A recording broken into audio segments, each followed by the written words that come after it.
Listen carefully, because what I'm about to tell you was never meant to reach your ears. 8 seconds, that's all it takes for a secret to infect a man's life. And this one began the moment he slid the ring off her finger. A ring older than her bloodline, older than the soil under his feet, older than the kingdom that had once buried it in silence. He didn't know it then, but the metal he held was forged in a century that tried to erase itself, its people, its heresies, its sins. And by taking it, he unlocked a history that has devoured every man foolish enough to touch it. You can feel it, can't you? The air tightening. The quiet pressure of something watching from behind the veil. That's how it always starts, with curiosity, then unease, then the slow realization that the world you've trusted was built on bones. The ring wasn't just a symbol of love, it was a call sign. A key. A message carved into metal, meant to be hidden beneath another 100 years of dust and obedient silence. And when he took it, he didn't merely steal a relic. He broke an oath written in blood long before he was born. They warned him, though not with words. They warned him in the way ancient institutions always do. Through absence, through missing pages, through the cold breath of archivists who look away when you ask the wrong question. He thought he was researching a simple family story.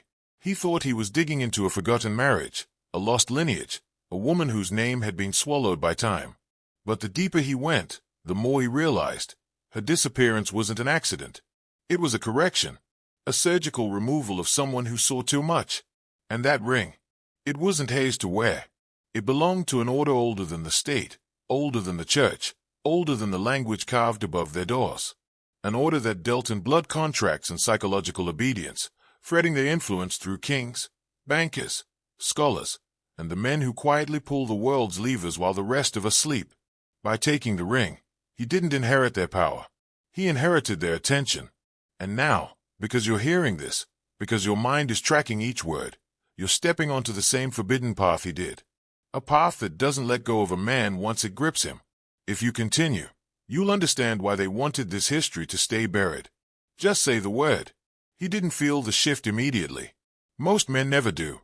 It begins subtly, like the echo of footsteps in a hallway you swear was empty a moment ago, or the sensation that your thoughts are no longer entirely your own, that an unseen presence is pacing behind the curtain of your mind. That's what the ring awakened in him. Not a curse, but an awareness, a widening of perception that felt less like enlightenment and more like intrusion. The first night after he took it, he dreamed of a chamber, circular, stone, lit by torches that burned without flame. He saw robed figures kneeling in perfect silence, their shadows longer than their bodies, stretched across the floor like hungry beasts. In the center stood a pedestal, and on that pedestal rested a ring identical to the one he had taken. But in the dream it wasn't metal. It was bone, polished, inscribed, alive. When he reached toward it, the figures lifted their heads simultaneously, and every one of them had his face. He woke up choking on air, heart pounding like a warning drum. He told himself it was stress. But deep down, something older than fear whispered, "You were shown, not dreaming." Daylight didn't help. The ring felt heavier each hour, as if the metal were thickening with memories not its own. He caught glimpses, just flashes, of things he had never lived. Hands plunging into soil-stained black, torches lowered into hidden caverns, a woman's voice chanting in a language extinct before the first empire fell. And each time these visions hit him, he sensed the same presence, watching, judging, measuring him against an ancient standard. He tried to return the ring. He drove back to the house where he'd taken it, only to find that the land record showed no owner, no previous resident, not even a construction date. It was as if the house had been erased from every system that should have acknowledged its existence. When he asked the clock about it, she simply stared through him and said, "Some structures are not meant for civilian memory." That phrase chilled him. Not meant for civilian memory. Who talks like that? Only institutions that believe they own the past. Only groups who decide which truths may be spoken and which must be buried alive. And the more he searched, the more he realized the ring wasn't just tied to a forgotten woman. It was tied to a lineage groomed for obedience, sacrifice, and selective disappearance. The kind of lineage powerful circles manipulate like pieces on a board. He wasn't supposed to find it. You aren't supposed to hear this. But you're here. And the descent has already begun. He spent the next week trying to convince himself he was still in control, But control is the first illusion that dissolves when you brush against forbidden history. Every time he closed his eyes, the ring called to him, not in words, but in pressure, in images, in a kind of silent command that felt older than language itself. He noticed patterns forming around him, subtle at first, strangers who lingered too long, cars that reappeared on different streets, phones vibrating with calls that disconnect the moment he answered. He wasn't paranoid. Paranoia is blind faith. This was pattern recognition, the kind that awakens only when a man touches knowledge calibrated to reshape him. And each night, the dreams pulled him deeper. He found himself walking through corridors carved into earth, walls marked with symbols that pulsed like living veins. He sensed that these tunnels weren't metaphors, they were memories, passed from one bearer of the ring to the next, etched into the metal by centuries of ritual and sacrifice. One night he saw her, the woman whose ring he stole, not standing before him, but suspended in a dim space between consciousness and dream, her face half-lit, half-erased, as though history itself had tried to purge her. She raised her hand, and he saw that her finger, the one that once held the ring, was missing. Not cut, removed with surgical precision, sealed cleanly, preserved. She whispered something he couldn't understand, but he felt its meaning like a knife against the back of his mind. It chooses who remembers. He woke with the taste of iron on his tongue, his pulse thundering against his ribs. And for the first time, he realized the truth. The ring wasn't an artifact. It was a vessel, a conduit, a fragment of a system designed to bind certain bloodlines into obedience, while offering others a seat at the table of manipulation. Those who crafted it didn't just shape kingdoms, they sculpted perception, curated memory, engineered loyalty. At first through ritual, later through institutions, now through systems so ordinary you'd never suspect their origin. He tried researching its markings, but every source he found contradicted another, as if history had been rewritten multiple times by hands that feared what the original version would reveal.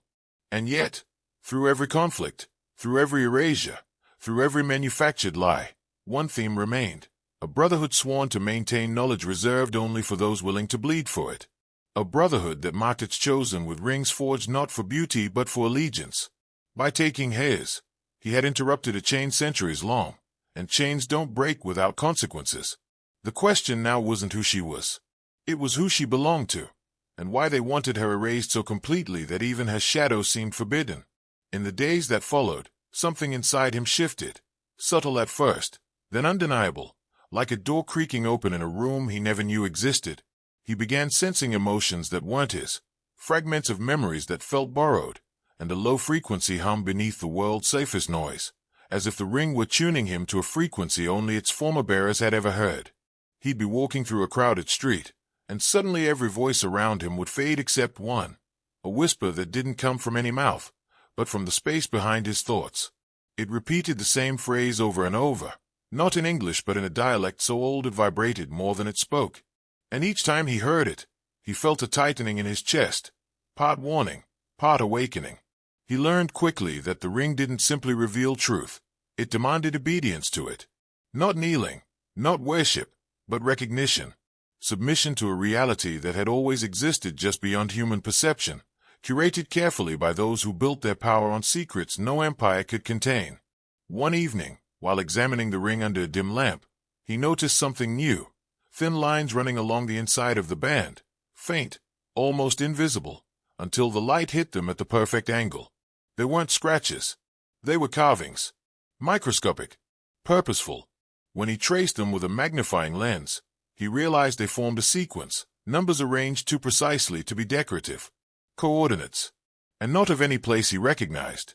These coordinates pointed to an isolated region, far removed from cities, buried deep in a stretch of land known historically for disappearances and unmarked graves.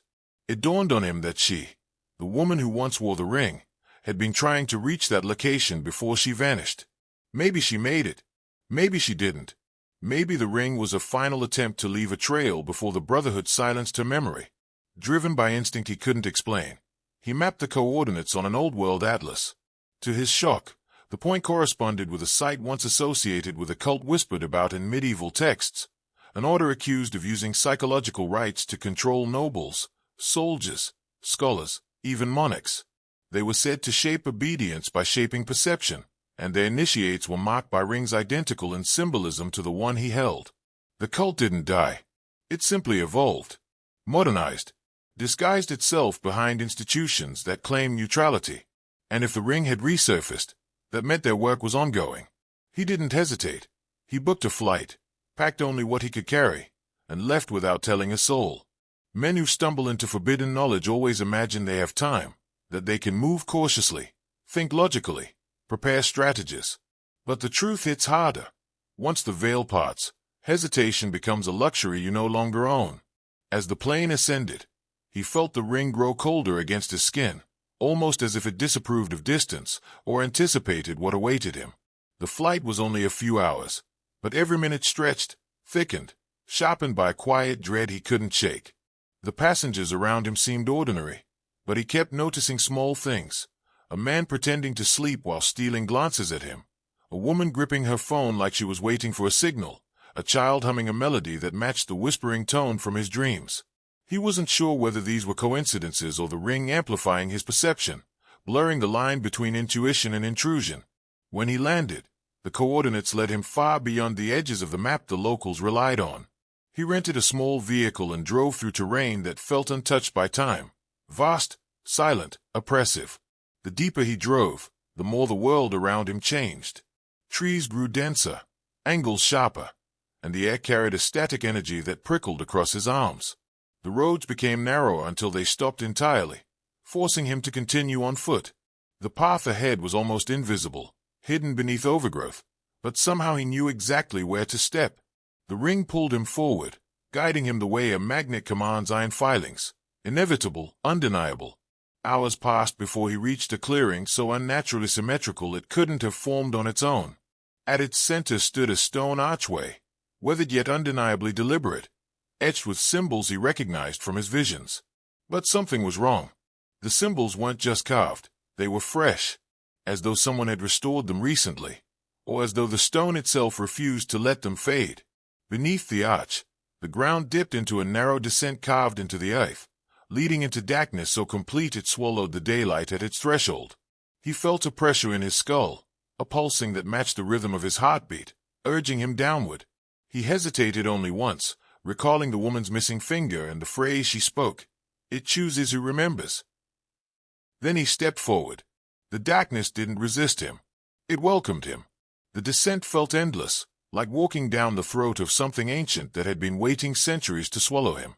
The air thickened, carrying a metallic scent, old blood, old rituals, old memories trapped in stone.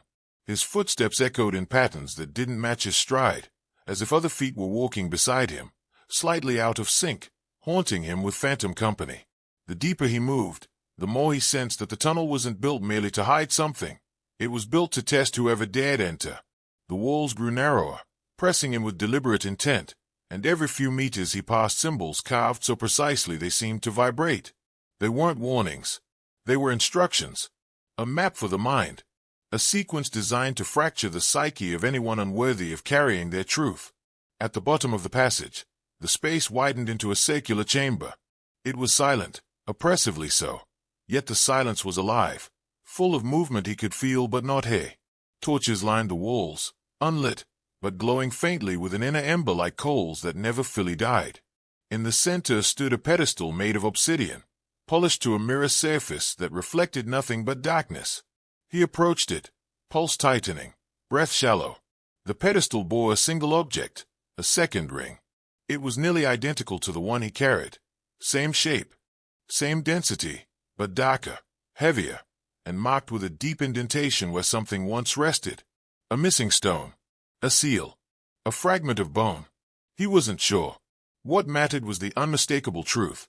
This ring was the original. The one Hayes was modeled after. The one that belonged not to a bloodline, but to a role. When he lifted it, the chamber responded.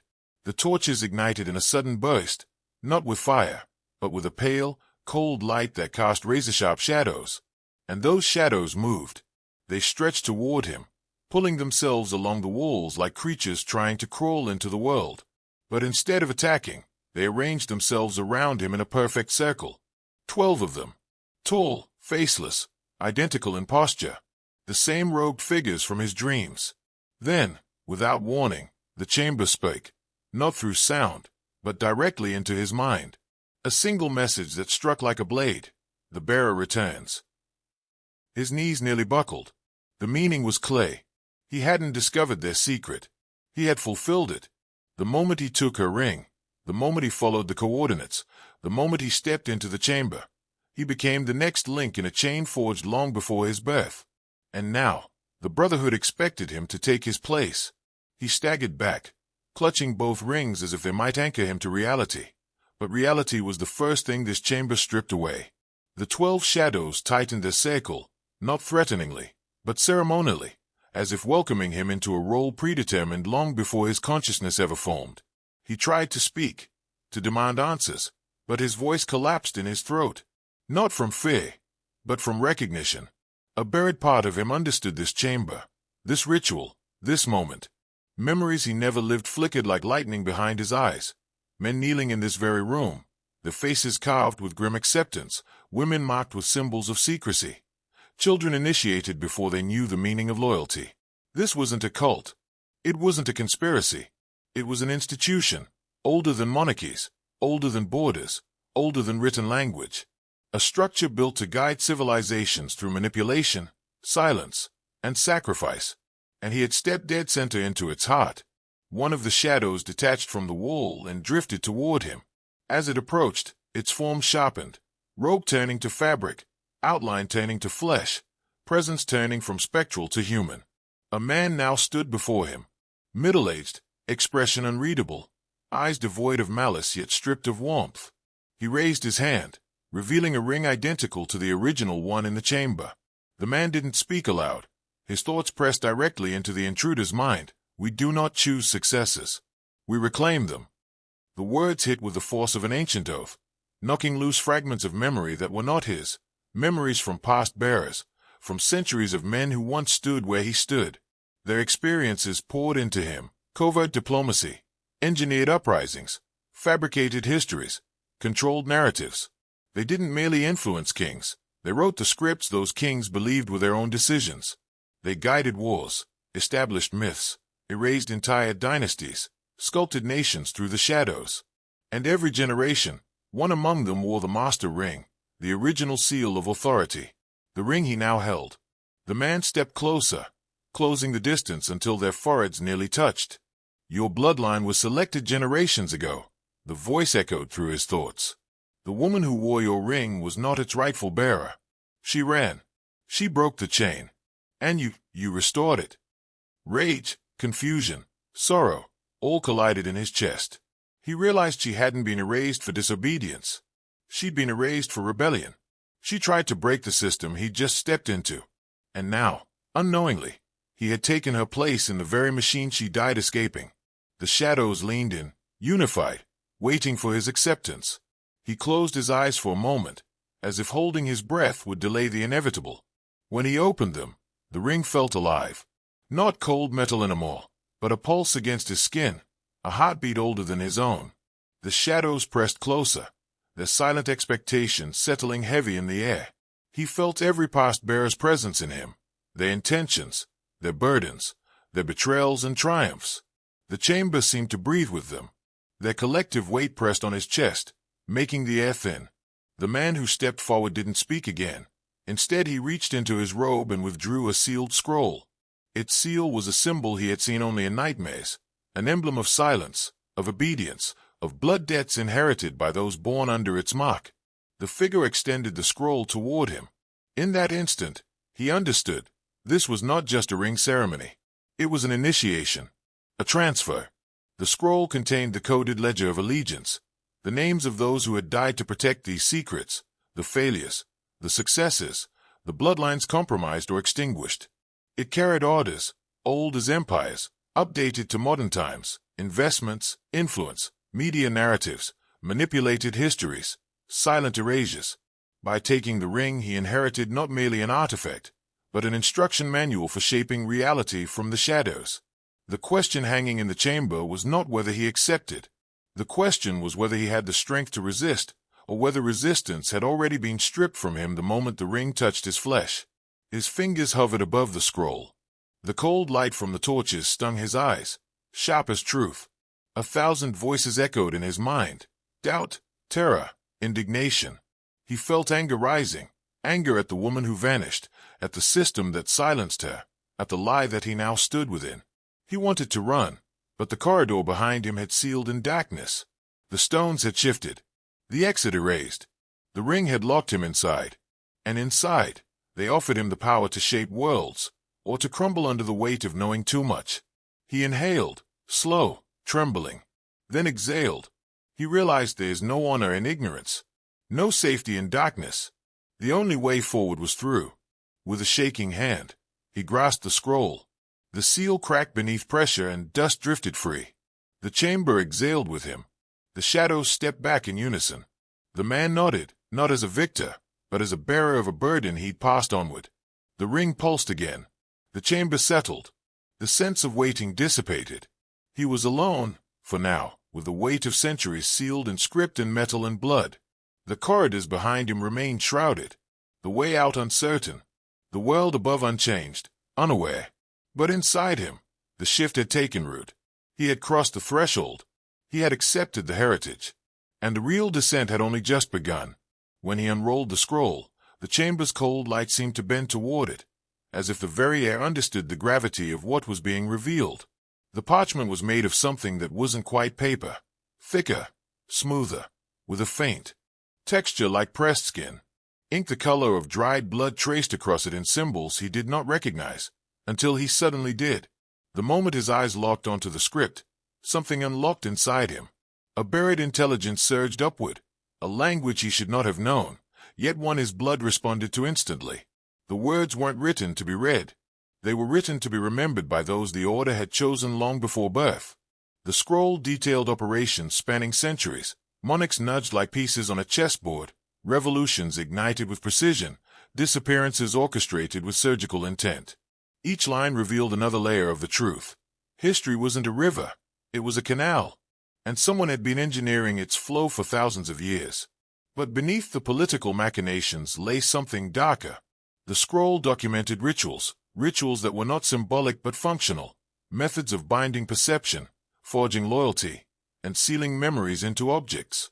Rings, masks, stones, books, objects that carried identities, commands, and destinies across generations. He realized the ring was not merely a token of authority. It was a lock, and the scroll was the key to opening what had been sealed inside him since the moment he touched it. As he read, his thoughts trembled under the weight of the revelations.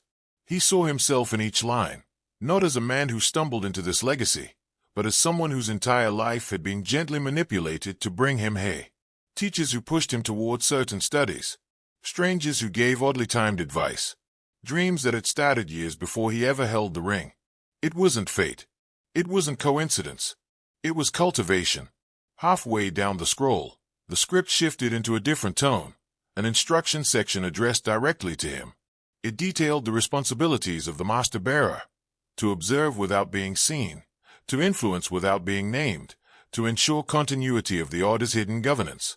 But it also included a warning: those who carry the truth must walk without reflection. He felt the meaning sharpen inside him. It wasn't metaphorical. The bearers were trained to erase their presence, digitally, socially, historically, to operate invisibly, to become shadows that manipulate the world while the world forgets they exist. As he reached the final lines, the chamber seemed to pulse in rhythm with his heartbeat. The truth was undeniable now. He could no longer return to who he had been.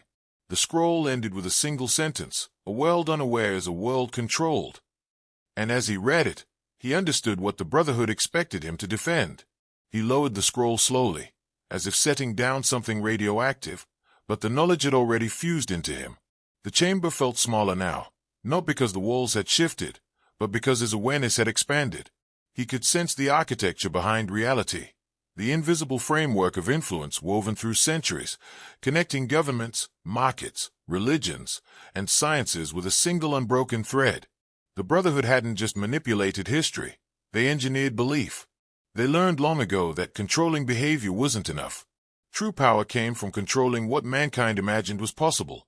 As he processed this, the torches dimmed in a rhythmic pattern, like a breath, drawing his attention to the pedestal again. He noticed a second scroll he hadn't seen before, thin and bound with black string. Something told him this one wasn't part of the ritual. It was left behind by someone who wasn't supposed to leave anything at all. With trembling fingers, he opened it. The handwriting was different, faster, frantic, uneven. It was hers. The woman, the missing bearer, the one who vanished without a trace. Her words spilled across the page with the desperation of someone writing moments before being erased. They are not what they claim. The rings do not preserve history. They overwrite it. Each bearer becomes a vessel for the Order's will. Your memories will change. Your loyalties will shift. You won't know when it starts. You won't know what they've replaced. His chest tightened as he read. Each sentence felt like a blade carving truth where the Brotherhood had left only controlled illusion. She wrote of waking nights with memories that were not his, of decisions she felt compelled to make without understanding why, of dreams that felt like commands disguised as revelation. She warned that the ring did not grant power. It consumed identity until the bearer became a perfectly loyal instrument. Then the final line hit him like impact trauma. If you're reading this, you've already been claimed. But you can still resist, if you remember who you were before the ring touches your mind. His hand tightened around the metal band, suddenly aware of how cold it had grown. Her warning explained everything. The visions, the dreams, the sense of déjà vu. The ring wasn't showing him ancient memories. It was preparing to replace his own. The chamber's silence deepened, as if listening to his thoughts, judging whether they aligned with the Brotherhood's will. He realized he was standing between two destinies, one chosen centuries ago by forces older than nations, and another carved by a woman who refused to become their puppet. The chamber seemed to tighten around him as he weighed the choice. Every instinct screamed to leave, to abandon the rings, the scrolls, the impossible legacy, and run into the sunlight above. Yet something deeper, the subtle, insidious hum of the Order, pushed him forward, insisting that he could not walk away. He understood now that the ring had been designed to draw the worthy and unworthy alike into the orbit of their system. They did not require consent. They required presence. And presence, once established, demanded engagement. His mind raced as he realized the scope of what she had attempted to resist. She hadn't merely failed to escape.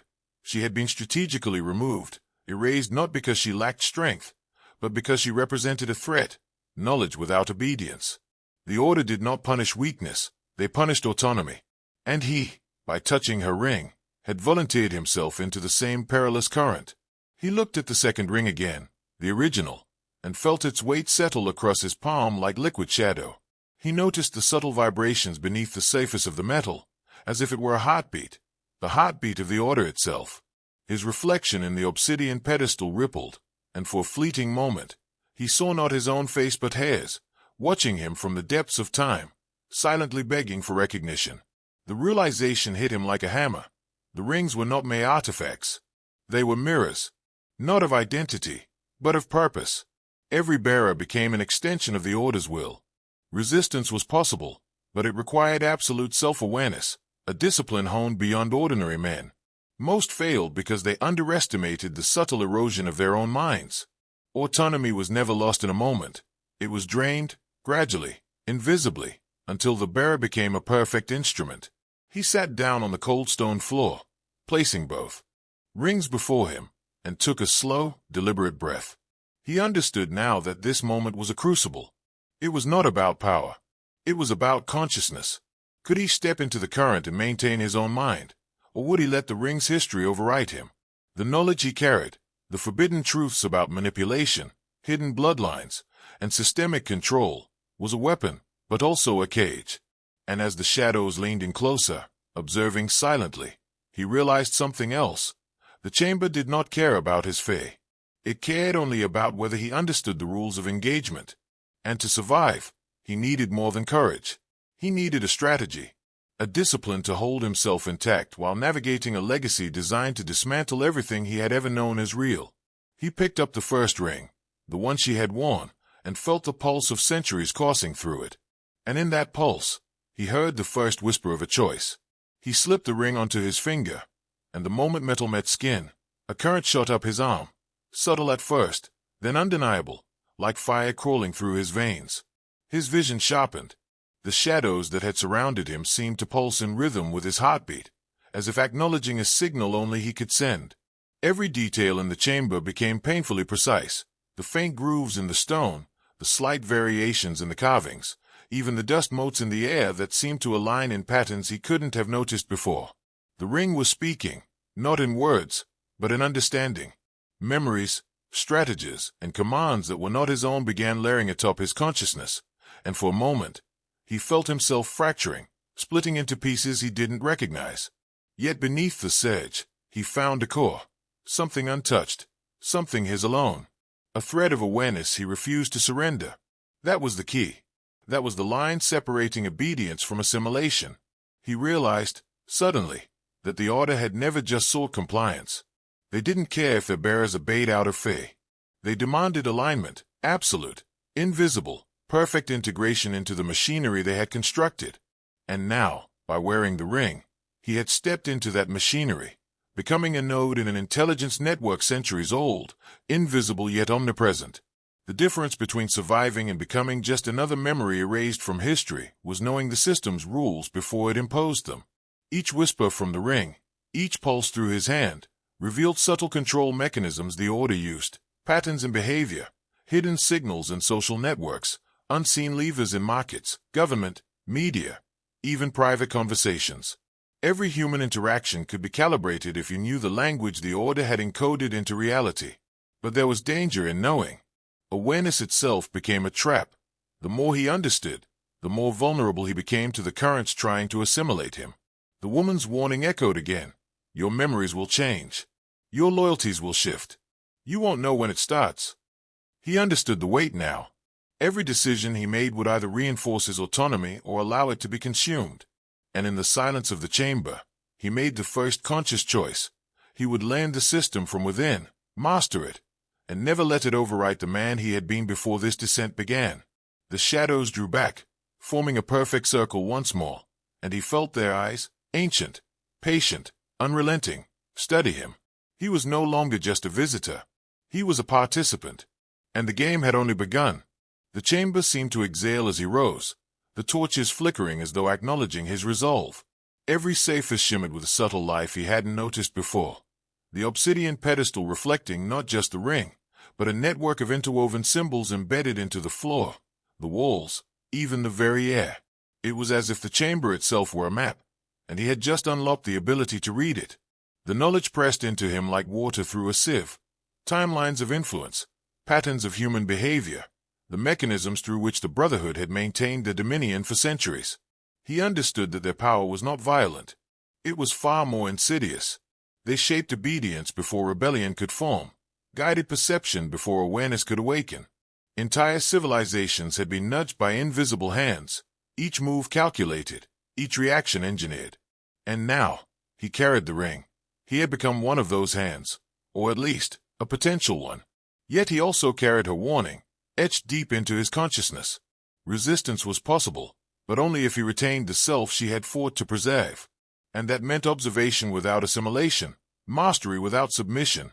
He walked the chamber slowly, tracing the carvings with his fingertips, each one sparking a memory not of his own life, but of the lives of those who had come before, moments of obedience, of rebellion, of failure, of fleeting freedom. He realized that every bearer had faced the same choice, align with the machine, or risk annihilation. Few survived intact. Fewer still retained their identity. He paused before the pedestal, considering the second ring, the original. The temptation was enormous. Its power promised immediate understanding, immediate control, immediate elevation above men who believed themselves free. Yet he resisted, aware that taking it too soon might dissolve the fragile autonomy he had fought to preserve. Instead, he placed his hand over it, feeling the energy without succumbing to it, allowing himself only to learn. This was the beginning of his true initiation, understanding the Order's mechanisms before becoming a tool of them. Then he felt it, a subtle vibration in his chest, synchronized with the pulse of the ring. It was a call, a test, a recognition. Somewhere deep in the structure of the Order, a signal had registered that a new mind had emerged, aware, awake, unwilling to surrender entirely. The shadows shifted slightly, acknowledging him without words. He understood what they were saying. We see you. The path ahead is yours to walk, but the descent has only begun. The chamber, ancient and alive, waited. He stepped away from the pedestal, the weight of the ring heavy on his finger, yet light with the potential it carried. The chamber no longer felt like a trap. It had become a teacher.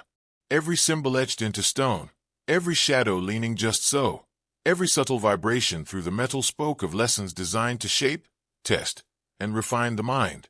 He understood that the Brotherhood's method was not brute force but meticulous conditioning, a system of psychological calibration extending across centuries. The walls whispered histories he could almost decipher, hints of power struggles erased from textbooks, names of men and women who had been broken or elevated, depending on their obedience. These whispers pressed on him like cold wind, and for the first time he felt the full scale of the machinery he had stumbled into. Outside, the world continued in blissful ignorance. Governments, corporations, media, religion, all moving in patterns the public believed organic, but which had been orchestrated and maintained with surgical precision. And here he was, standing in the heart of the system's origin point, holding a key that could open doors most men didn't even know existed.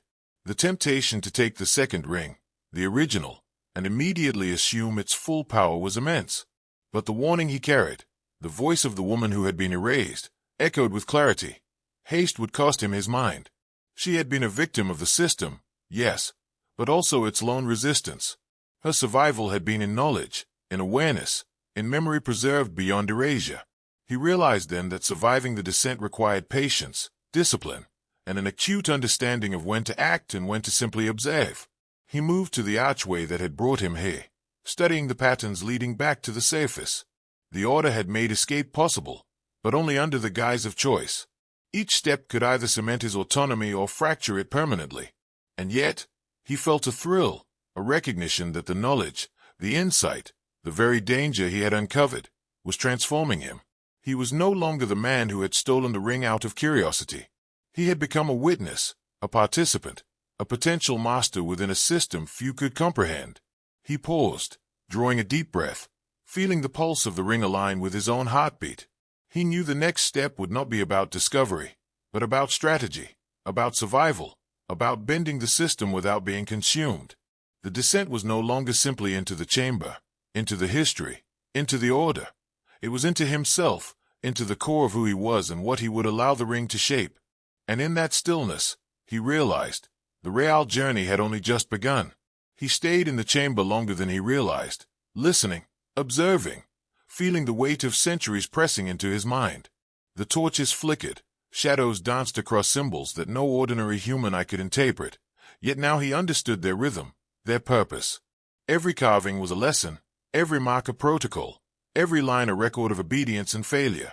He understood that the Order's power did not come from wealth, armies, or weapons.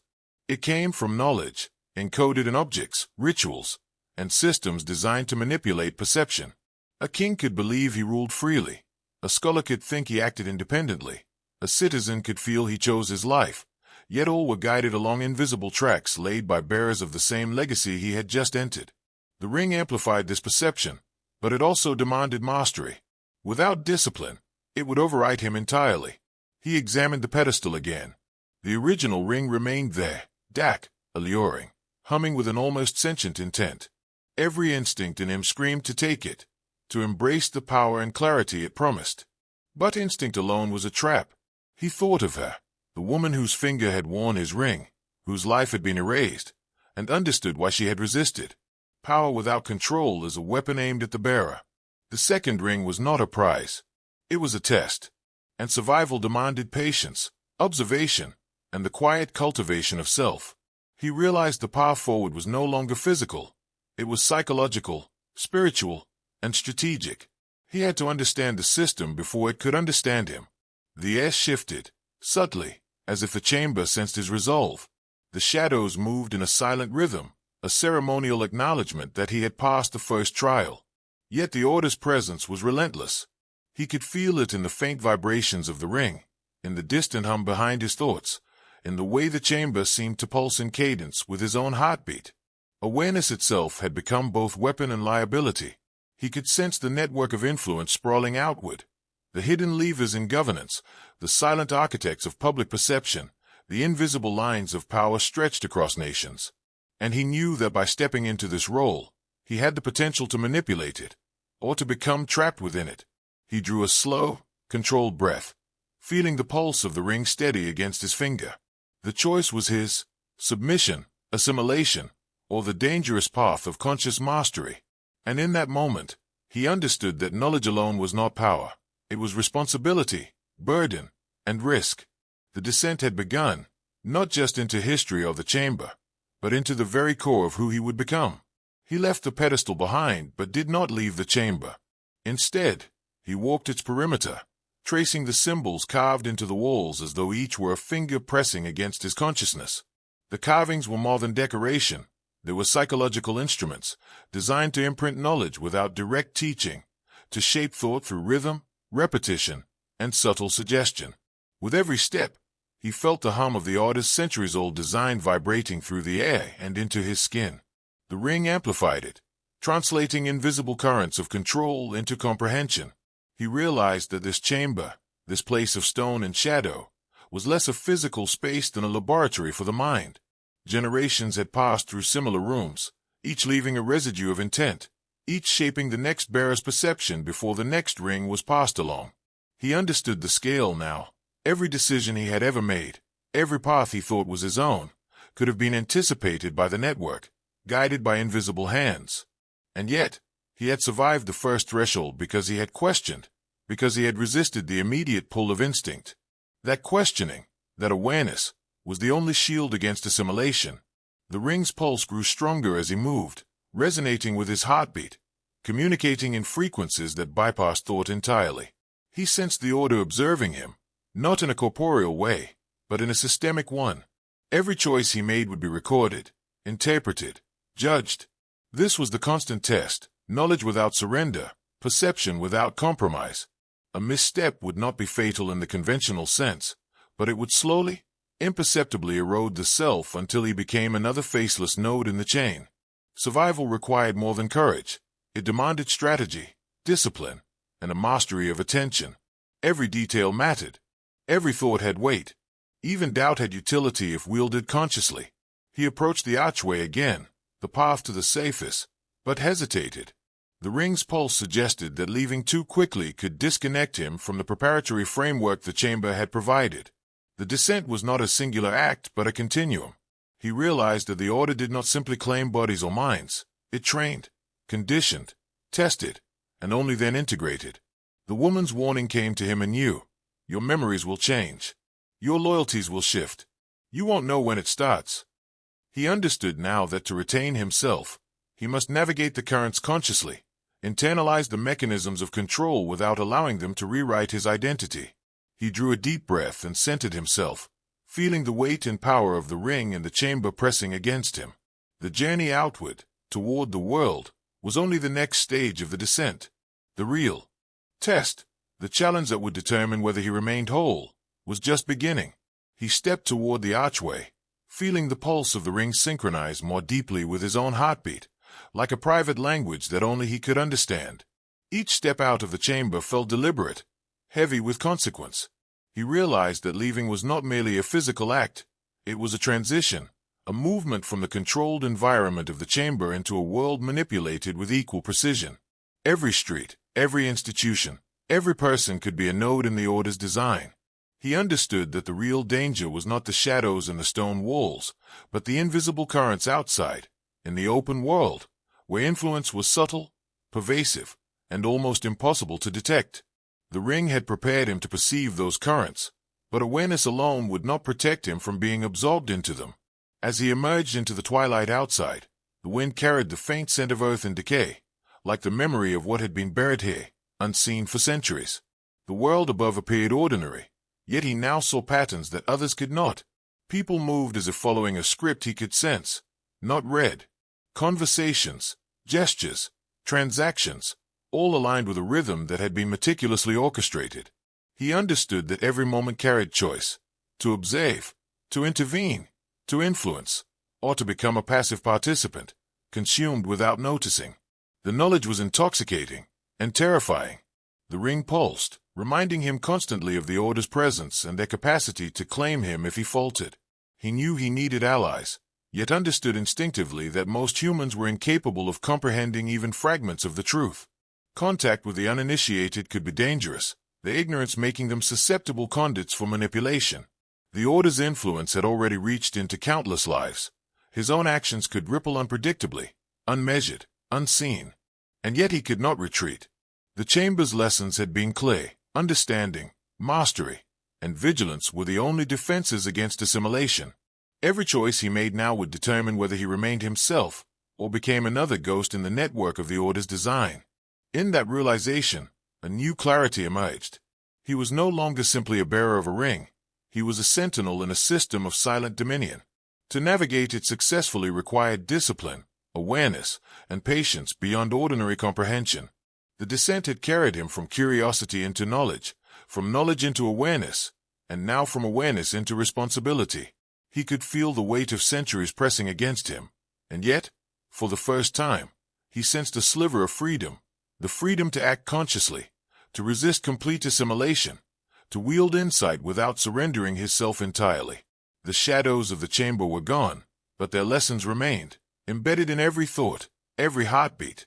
The descent continued, now into the world itself, where the real trial awaited. The city stretched before him, ordinary to anyone else, yet every corner, every streetlight, every passerby seemed to hum with invisible design.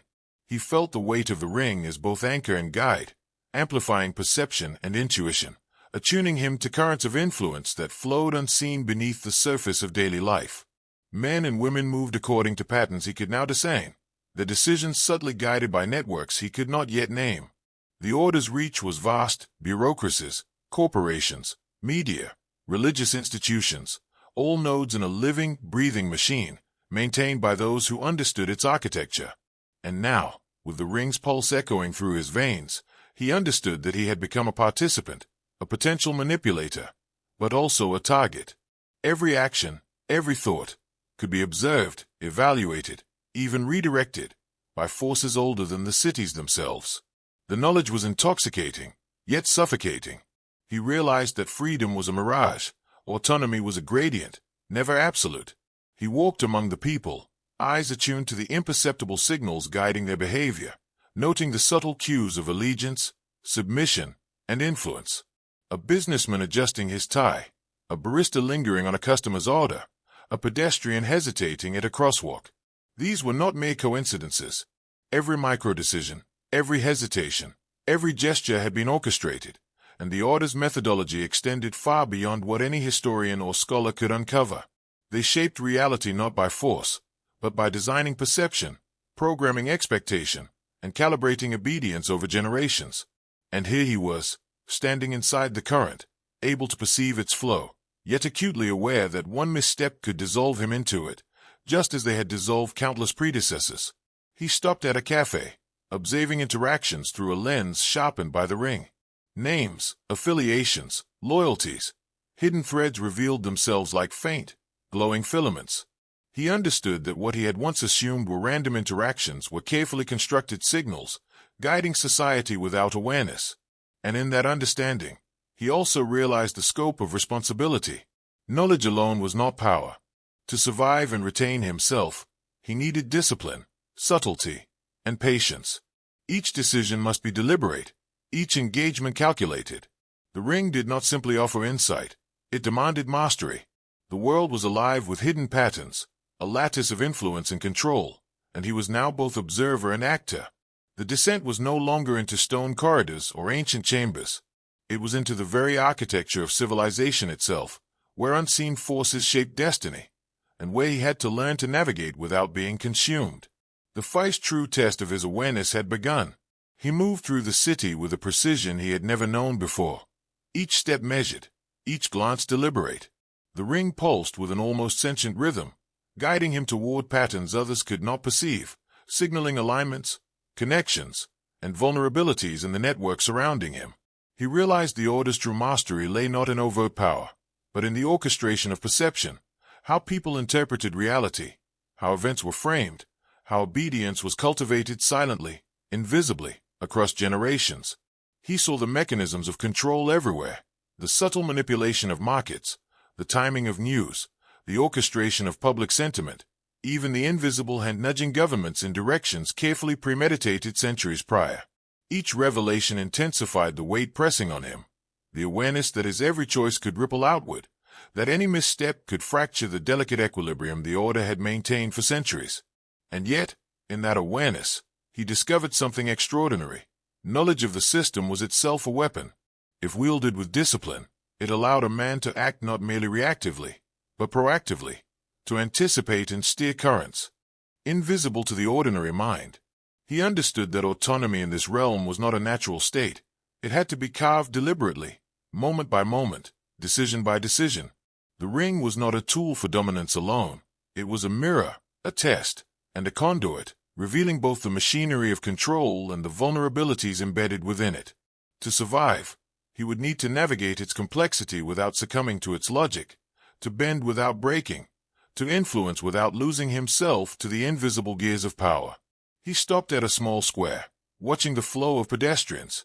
Each movement, each glance, each interaction presented a subtle signal. He could see alliances, loyalties, unspoken hierarchies. The ring vibrated faintly, acknowledging recognition. He was no longer merely perceiving. He was beginning to decode. The system that had swallowed countless lives before him now lay open, but comprehension alone was not mastery. The woman's warning returned to him. Your memories will change. Your loyalties will shift. You won't know when it starts. Awareness of the danger did not eliminate it. He would need to anticipate it. Anticipate the subtle shifts in perception, the manipulations aimed at unguarded minds, including his own. The descent was accelerating. He realized that survival required more than knowledge, more than observation. It demanded constant vigilance, deliberate action, and the cultivation of a self capable of resisting the invisible currents that had consumed so many before him. The world above was not safe, but it was a battlefield, and he was learning to navigate it. Night fell over the city, and with it came a deeper awareness of the hidden machinery at work. The streets, once familiar, now appeared as conduits for influence, channels for manipulation that the average citizen could never perceive. Every flicker of a streetlight, every idle gesture, every conversation carried encoded signals that guided behavior, expectations, and perceptions. The ring pulsed against his skin, attuning him further to these currents, each beat revealing connections, alignments, and vulnerabilities invisible to uninitiated eyes. He began to see the invisible architecture of control that had shaped his own life long before he had ever touched the ring. The mentors, the teachers, the strangers whose advice had nudged him unknowingly toward this very moment. Nothing was random. Nothing was accidental. And yet, the knowledge was both empowering and terrifying, for understanding the system meant acknowledging the magnitude of its influence over every aspect of society. He paused in the shadow of a building, observing the subtle interplay of human behavior. A man crossing the street hesitated for a heartbeat longer than necessary, a signal unnoticed by anyone but the trained eye. A woman adjusted her scarf in perfect sync with a conversation nearby, aligning with signals she was too young to consciously interpret.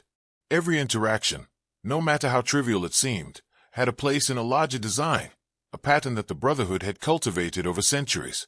And now, with the ring, he could perceive it. He understood that the Order did not seek power through force. They sought mastery through the control of perception, shaping thought before action, directing obedience before the will could even form. The woman's words returned to him again, hauntingly clear. Your memories will change. Your loyalties will shift. You won't know when it starts. He felt the warning ripple through his consciousness, a reminder that even as awareness was a weapon, it was also a vulnerability. The ring amplified insight, but it also tested resistance. Each revelation carried the risk of assimilation. He understood that the true challenge was not in seeing the currents but in navigating them without surrendering himself. He clenched his fist around the ring, feeling the pulse of centuries thrumming through him. The descent had moved from stone corridors to the very streets of the world itself. Knowledge had become responsibility. Observation had become survival. And now, more than ever, he knew that to endure, he must not only see the currents, but move through them deliberately, consciously, and without compromise. The city at night was a living web of control, and he felt himself moving within it like a carefully tuned instrument. The ring throbbed against his finger, pulsing with a rhythm that matched the hidden flow of influence around him. Every person he passed seemed to carry invisible weights, decisions subtly guided, loyalties quietly manipulated, ambitions silently redirected. He saw how easily a life could be steered without the individual ever realizing it, how even the most seemingly independent choices were often products of carefully calibrated suggestion. The magnitude of the system was staggering, yet the most terrifying realization was personal.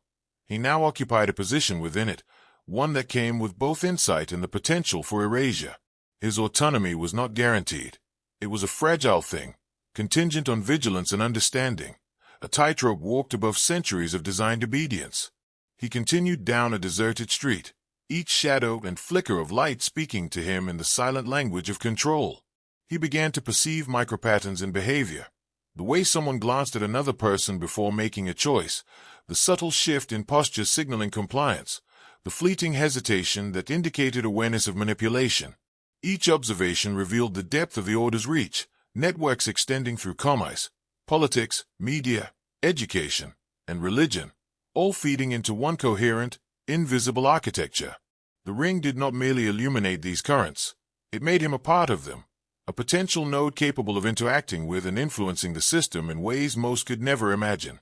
But with knowledge came peril. Every insight carried a subtle pressure, a pull toward assimilation, a test of whether he could observe without becoming a cog himself. He stopped at a bridge, watching the city lights reflect in the water below, and realized something fundamental. The descent was no longer about history or chambers, rings or rituals. It was about self-mastery. The order did not merely demand obedience, it demanded perfection, subtlety, and endurance. To survive, he could not rely on strength or instinct alone. He would need discipline, patience, and the ability to navigate currents of power and influence while retaining his identity. The woman's warning echoed once more. Your memories will change. Your loyalties will shift. You won't know when it starts. He lifted his gaze to the dark horizon. The world above had no idea of the system beneath, yet it moved with a precision that left no margin for error. He had become a participant, a witness, and a guardian of a dangerous knowledge. The descent continued, not downward into stone, but inward, into the architecture of influence, into the very mechanisms of human thought, and into the depths of his own mind. The night pressed in around him, and with every step, he felt the ring's pulse grow stronger, resonating with currents of influence that spanned the city and beyond. Every human interaction, every fleeting decision, seemed illuminated, mapped, and catalogued in a pattern too vast for ordinary perception. He saw the invisible scaffolding beneath society, the hidden agreements, subtle pressures, and orchestrated narratives that guided lives like marionettes dancing to an unseen rhythm. And now, with the ring, he was no longer an observer alone. He had become a node, a participant in a system older and more intricate than anything he could have imagined. Each thought, each decision, each movement carried weight, could ripple, could influence outcomes in ways that were imperceptible to the uninitiated. He walked into a dimly lit square, feeling the subtle currents around him shift. A man exchanged a brief glance with a woman across the street, and in that instant, he perceived the invisible network connecting them. Loyalties, obligations, subtle manipulations he could almost trace back years, if not decades. The ring didn't just reveal this, it demanded comprehension. It forced him to consider consequences, to anticipate reactions, to navigate with foresight no ordinary human mind could sustain. It was exhilarating and terrifying in equal measure. He realized that the order's power had never relied on overt force. It relied on shaping perception before action, controlling belief before rebellion, and maintaining a lattice of influence that stretched through generations. And now, he was both student and instrument within that lattice. The weight of responsibility pressed on him, yet with it came clarity. To survive, he would need not only awareness but discipline, the ability to observe without being assimilated, to influence without surrendering himself. He remembered her warning, your memories will change. Your loyalties will shift. You won't know when it starts. Every revelation he had absorbed thus far was a double-edged sword. Knowledge could protect, but it could also expose him to assimilation if he allowed his focus to waver. The descent into awareness was no mere journey. It was a crucible designed to fracture the unprepared mind. He lifted his gaze to the skyline, seeing the city as a vast, interconnected organism, alive with hidden currents, invisible levers, and coded signals. The descent into forbidden knowledge had shifted. It was no longer about chambers or rings. It was about the world itself, and about mastering the self within it. And as the pulse of the ring synced with his heartbeat, he understood. He had entered a game with no rules, no spectators, and stakes higher than any man could imagine. The first cracks of dawn brushed the horizon, and yet the city felt suspended in time, as though it existed simultaneously in multiple layers, surface reality and the hidden currents beneath. He walked through empty streets, but the emptiness was deceptive. Every structure, every person, every event was part of an intricate network, designed, maintained, and constantly adjusted by the invisible hands of the Order. The ring pulsed with a low, steady vibration, and he could feel its subtle suggestions seeping into his consciousness, nudging him to notice patterns, anticipate outcomes, and weigh consequences before they occurred. He understood now that power had never been about force. It was about anticipation, subtle manipulation, and knowledge unseen. To operate in this world without being consumed required the rarest of skills, discipline of thought, clarity of purpose, and unwavering self-awareness. He paused in front of a cafe, observing the interplay of signals around him. A man hesitated before entering. A barista adjusted her posture mid-conversation. A child lingered too long on a choice between two pastries. Each action, seemingly mundane, carried layers of hidden influence. The Order had cultivated these patterns for generations, shaping belief, loyalty, and behavior before the individuals themselves understood their own decisions. And now, with the ring, he could see not just the effect, but the chain of causality stretching backward in time, decades, centuries, all the way to the origin of the Order's influence. Each step, each glance, each movement could ripple outward, creating outcomes unseen and unanticipated by those unaware of the system. He felt a twinge of unease. Awareness came with responsibility. Each decision he made, however minor, could impact lives in ways that were invisible yet profound. The woman's warning echoed in his mind again. Your memories will change. Your loyalties will shift. You won't know when it starts. He realized the ring was more than a tool for insight. It was a test. Every pulse of its metal against his skin, every subtle suggestion in his consciousness, was an evaluation. Could he navigate the currents without being swallowed? Could he hold himself intact while engaging with a system designed to overwrite identity? He clenched his fist around the ring, feeling its pulse synchronize with his own heartbeat. This was no longer merely a descent into forbidden knowledge. It was an initiation into a reality where perception dictated power, and where survival demanded mastery of both the world and the self. The shadows of the chamber were gone, but their lessons had become a living map inside him, guiding his steps through a reality few could perceive, and even fewer could navigate without being consumed.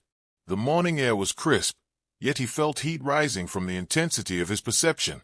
The ring throbbed subtly, almost like a heartbeat against his skin, synchronizing with the currents of influence flowing invisibly through the city. Every human movement, every gesture, every glance carried meaning he could now decipher. Loyalties, hesitation, obedience, and rebellion all inscribed in patterns most would never notice. The scale of it was staggering. The Order's reach was vast, spanning continents and centuries, shaping thought, behavior, and belief with imperceptible precision. The city was alive with design, yet the design was hidden, subtle, and almost elegant in its invisibility. To walk through it without being consumed required more than awareness. It demanded mastery. He paused on a bridge, watching the water ripple beneath him, reflecting the chaos above and the order below. It occurred to him that the river of influence extended far beyond any single city. Governments, economies, media, education, even family structures, all operated under the silent, invisible guidance of the system he had now glimpsed. He realized that every individual's apparent freedom was a carefully constructed illusion, each belief a product of centuries of subtle manipulation. And he, now attuned to these currents, was no longer just an observer. The ring had made him a participant. Every thought he allowed, every decision he made, could alter outcomes, sway loyalties, or disrupt carefully laid plans. The weight of that responsibility pressed down like lead. He considered the woman's warning again. Your memories will change. Your loyalties will shift. You won't know when it starts. Each word resonated with urgency. The ring's pulse was no longer passive. It was testing him, probing his mind, measuring his awareness, calculating his resilience. Knowledge alone was insufficient. Mastery required constant vigilance, discipline, and an unflinching commitment to retain the core of who he was. He understood now why the Order had erased so many before him, not because they lacked strength, but because they failed to maintain consciousness within the currents, losing themselves to the subtle, relentless tide of control. He clenched his fist around the ring again, drawing strength from the rhythm within it. Awareness had become survival. Observation had become power. The descent was no longer about chambers or stone corridors. It was into the architecture of influence, the flow of human thought, and the mastery of his own mind against forces that had operated unseen for centuries. And as he took the next step into the city, he felt the pulse of the Order align with his own, acknowledging him as both witness and participant in a reality few could perceive, and even fewer could navigate intact. The city stretched out before him, a labyrinth of influence he could now perceive in ways ordinary eyes could not. Each passerby, each flicker of light, each whispered word carried layered meaning, like notes in a symphony he had only just begun to hear. The ring pulsed against his finger, guiding him toward patterns, alignments, and vulnerabilities he could manipulate, or, if misjudged, be consumed by. He understood that the Order's mastery relied not on overt control but on shaping perception long before action could manifest. History, society, belief, everything was engineered subtly, and only the uninitiated believed in randomness. And now, he was both observer and instrument. Each breath, each movement, carried consequences that could ripple unseen, influencing outcomes on scales he had yet to quantify. He stopped at a quiet street corner, watching a group of people interact. Their conversation, gestures, even posture, revealed invisible threads of loyalty and obedience, subtle signals encoded into behavior over generations. He realized that what the public perceived as free choice was almost always preordained by systems no one could see. The ring amplified his perception, but it also demanded vigilance. Every insight carried a risk. Understanding too much without the discipline to navigate it could lead to assimilation, the gradual erasure of identity until he became a mere node in the Order's vast network. The woman's warning returned sharply in his mind. Your memories will change. Your loyalties will shift. You won't know when it starts. He felt the weight of those words pressing against him, reminding him that the descent was both external and internal, into the world and into himself.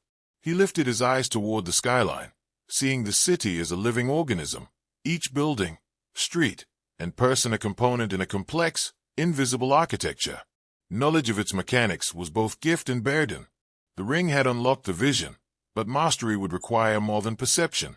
Discipline, patience, and an unwavering sense of self were essential. To intervene recklessly was to risk dissolution. To hesitate indefinitely was to remain powerless. He understood that survival demanded conscious engagement, to move, to observe, to influence deliberately, without ever surrendering to the currents around him. He clenched his fist around the ring, feeling its pulse synchronize with his own heartbeat. The descent into forbidden knowledge, into the hidden currents of power and control, had shifted from history and chambers into the living world. The challenge now was not discovery, but mastery, over the world and over himself. And he knew with clarity that the game had only just begun. The sun climbed higher, illuminating streets that now appeared like a complex circuit board. Each intersection, each building, each person a node in a design older than he had imagined. He felt the ring pulsing against his skin, a constant reminder that he was no longer merely a witness but a participant. Every action, every thought, every glance carried potential consequence in the invisible web of influence the Order had meticulously woven. He began to map patterns, tracing allegiances, predicting movements, identifying the subtle signals that guided behavior. What had once seemed chaotic now revealed an order so precise, so deliberate, that it felt almost organic. A living system of control, imperceptible to those uninitiated, yet absolute in its reach. He passed a cafe where people chatted and exchanged gestures that would have seemed ordinary to anyone else, but he could read the invisible code embedded in their interactions: loyalty, hesitation, compulsion, and subtle obedience. He realized that the public's perception of freedom was an illusion. Their choices were choreographed by influences so subtle that even those directing them often never realized the full scope. And he, with the ring's insight, could perceive it all. The potential was intoxicating, but he knew the danger. Too much awareness without control, and the system would consume him. The ring was not just a tool, it was a test. It measured, evaluated, and probed, ensuring that only those with discipline and self-mastery could navigate the currents without being absorbed. He thought again of the women, her warning etched in his mind. Your memories will change. Your loyalties will shift. You won't know when it starts. Her absence was a shadow, a cautionary tale of what could happen to those who failed. He had to maintain himself, not just in body, but in mind, perception, and spirit. Awareness alone was insufficient. Mastery required precision, patience, and relentless vigilance. Each micro-decision could ripple outward. Each misjudgment could be fatal to his identity. The descent was no longer into chambers or secret scrolls. It was into the arteries of civilization itself, the hidden architecture of control and influence, and the crucible of his own consciousness. He paused on a rooftop, overlooking the city, feeling the ring's pulse synchronize with the rhythm of the streets, the people, the unseen currents. Knowledge had become responsibility, and observation had become a weapon. He understood now that the true descent into awareness, into influence, into mastery of self, was only beginning. The city below was no longer a collection of buildings and streets. It was a living organism, a network of intention and influence, and he could feel the pulse of it through the ring. Each individual carried coded signals, subconscious patterns shaped over lifetimes by the unseen hand of the order. Even simple gestures, crossing a street, adjusting clothing, lingering over a word, were part of a larger design, and he could perceive the layers, like seeing the veins of water beneath a frozen surface. The realization was dizzying, centuries of control, meticulously maintained, and he now had the lens to see it all. The ring had not merely opened perception, it had embedded him into the system, both observer and participant, capable of affecting the flow even as it tested his ability to resist assimilation. He moved down into the streets again, each step deliberate. Observation alone was insufficient. He had to internalize the patterns, anticipate influence, and understand how to navigate without surrendering himself. The currents of manipulation were subtle, almost imperceptible, yet relentless. A whisper of hesitation here, a glance there, a fleeting micro-expression. Each carried meaning, each was calibrated, and each could be a tool or a trap. He felt the invisible pressure of the system pressing against him, probing, measuring, assessing his response to stimuli, to choices, to temptation. The ring's pulse quickened with the challenge, signaling awareness, resilience, and alignment with the currents, but it also reminded him that assimilation was always a heartbeat away. He recalled the woman's words with precision. Your memories will change. Your loyalties will shift. You won't know when it starts. Her absence was a lesson, a warning, a ghost that guided him. He understood that the ring's true function was not merely to reveal, it was to evaluate, to test, to ensure that only a mind capable of conscious mastery could retain identity while operating within the order's lattice of influence. Knowledge alone would not protect him. Mastery required discipline, restraint, and absolute clarity. Each decision, each movement, each observation was a choice between retaining the self or becoming another echo in the network of control. He paused in a quiet square, feeling the pulse of the city synchronize with the rhythm of the ring. The descent was no longer about chambers, scrolls, or artifacts. It was about consciousness, identity, and the ability to navigate the hidden currents that shaped the world. And in that realization, he knew the next phase would require courage, cunning, and an unbreakable awareness, to act, to influence, and to survive without losing himself. The pulse of the ring was no longer subtle. It resonated through his entire being, an omnipresent reminder of both connection and vigilance. He could sense the network of influence surrounding him not as abstract patterns, but as living, moving forces, each carrying history, intent, and potential consequences. People moved according to invisible rhythms, guided by loyalties, fears, and manipulations laid down long before he walked these streets. He saw the mechanics of obedience, the hidden signals, the calculated nudges, and the subtle pressure points that could be leveraged or exploited. To anyone else, life appeared ordinary. To him, life was a labyrinth of control, and every choice had weight. The woman's warning haunted him still. Your memories will change. Your loyalties will shift. You won't know when it starts. Her words echoed with the force of inevitability, yet he refused to succumb. Awareness was his shield, discipline his weapon. He moved deliberately, testing the currents, sensing the invisible tug of influence on both himself and those around him. He realized that the ring did not grant power without cost. It exacted constant vigilance. To use it carelessly was to allow assimilation, to surrender autonomy in a world where the order's reach extended into every thought, every action, every whispered intention. He approached a narrow alley, empty but alive with subtle signals he could decode, shifts in shadows, patterns of sound, the almost imperceptible weight of intention in the air. Every detail mattered. Each micro-decision could alter outcomes on scales invisible to the uninitiated. He understood now why so many before him had vanished, erased not by violence but by subtle consumption, absorbed into the currents they had failed to navigate. The descent into knowledge had shifted from mere discovery into full engagement, a test of identity against an architecture designed to overwrite it. He clenched his fist around the ring, feeling its pulse align with his heartbeat, and then he did something deliberate. He spoke a phrase aloud, a symbolic invocation that carried weight within the system, a lock on consciousness and self. I am the witness.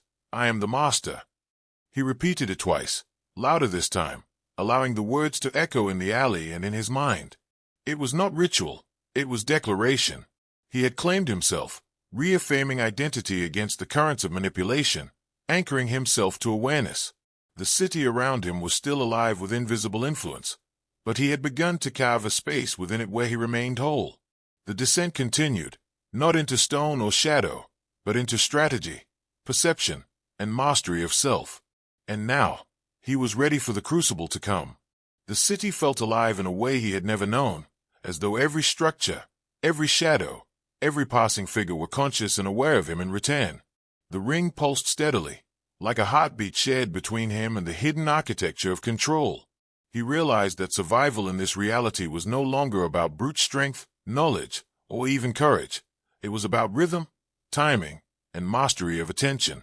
Every choice he made, every observation, every subtle shift in posture or tone, carried consequences in a system designed to anticipate, absorb, or redirect the unwary. The currents of influence flowed everywhere, from the simplest conversation to the highest corridors of power, and he could feel them all, intertwined with the pulse of the ring, guiding, testing, and observing him. He walked past the crowd in a square, noting the imperceptible signals and micro-expressions and gestures. People were moving according to scripts written long before they were born, yet unaware, believing in the freedom of their decisions. He saw where patterns converged, where influence concentrated, and where loyalty could be measured, manipulated, or fractured. Each insight brought exhilaration and danger in equal measure. The ring revealed, but it also tested, constantly probing whether his mind could withstand the breadth and depth of forbidden awareness without fracture. He remembered her warning, your memories will change. Your loyalties will shift. You won't know when it starts. It was not merely a caution, it was a decree, a shadowed law written in the architecture of the system itself. He paused on the steps of a building, the pulse of the city syncing with his own heartbeat, and felt the enormity of what he had stepped into. Knowledge was no longer an abstract weapon. It was a living, breathing force, demanding vigilance, clarity, and conscious mastery. He understood the truth. To operate in this world without being consumed, he had to engage deliberately, anticipate constantly, and resist the subtle pressures attempting to bend him into conformity. The descent was not about fear. It was about the cultivation of discipline, awareness, and identity against forces designed to dissolve them. He whispered again, the symbolic phrase he had used earlier, letting it reverberate through his consciousness. I am the witness. I am the master. Twice, he said it, affirming not just to the world, but to himself, that he would not be absorbed, that he would retain the essence of who he was even as he navigated the labyrinth of influence. The shadows of history, of the chamber, of the order itself, were still with him, but now, he had become both observer and actor, prepared to move through currents that had claimed countless lives before him. The city stretched endlessly before him, alive with hidden currents, invisible levers, and subtle manipulations no ordinary human could perceive. Yet he no longer walked blindly. Every step, every glance, every thought was deliberate, measured, and attuned to the rhythms of the world around him. The ring pulsed steadily, a constant reminder of the power he had unlocked, and the danger that power carried. He realized now that the descent he had begun in the chamber, guided by shadows and warnings, had culminated not in a place, but in a state of consciousness. The true journey had never been through corridors of stone or hidden archives. It had been into the depths of perception, into the architecture of influence, and into the mastery of self. He understood that the Order's dominion was absolute not because of brute force, but because it shaped reality itself, bending perception, belief, and behavior before rebellion could arise. Yet he had entered that system with eyes open, aware, disciplined, and resilient. The city was a living testament to their work, but he was no longer a passive participant. He had become a conscious force within it. Every micro-decision, every subtle interaction could ripple across the network, and now he could wield that knowledge without surrendering his identity. Awareness had become armor. Observation had become power. He knew that at any moment, the currents could attempt to claim him, that assimilation was always possible, but he had fortified himself with discipline, insight, and a clarity of purpose the Order had not anticipated. He raised his hand, feeling the ring's pulse, and whispered once more, the symbolic phrase anchoring him in identity, in autonomy, in mastery. I am the witness, I am the master. Twice he repeated it, imprinting himself into his own consciousness, locking in the transformation that awareness alone had begun. The descent into forbidden knowledge, the confrontation with invisible systems of control, the immersion into centuries of hidden agendas, it had all forged him into something stronger, something dangerous, something rare. As he looked out across the city, the horizon bleeding into the first light of dawn, he knew that the real world awaited, a world where perception dictated power, where subtle influence ruled empires, and where knowledge could be weapon or curse. He had survived the chamber, the ring, and the currents. He had learned to see, to move, to act, and to endure. The descent was complete, but the journey had only truly begun. He was awake. He was aware. He was no longer a pawn. He was a master. The shadows were watching, and now they had to reckon with him.